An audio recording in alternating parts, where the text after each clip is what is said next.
আমাকে যে নির্যাতন বসে রাখা হয়েছিল, সেখানে কি অত্যাচার হয়েছে সব আমি পরে বলবো। দেশে ফিরে কেমন লাগছে?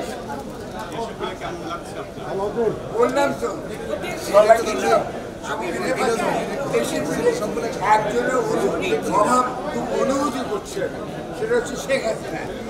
তার ভাষায় আমি বলতে পারছি না যে একটা রাষ্ট্রের মধ্যে 10টা রাষ্ট্র, তার ভাষায় আমি বলতে পারছি না যে আমি কখনো পালিয়ে যাইনি। তিনি এবং তার পিতা দুজনেই পালিয়ে গেছেন। আমি তাদের উপাধি দিয়েছি, আশা করি এটা লিখবেন। একজন হচ্ছে বীর পলাতক শ্রেষ্ঠ, একজন হচ্ছে বীর পলাতক উত্তম। Thank you, thank you, thank you, thank you, thank you.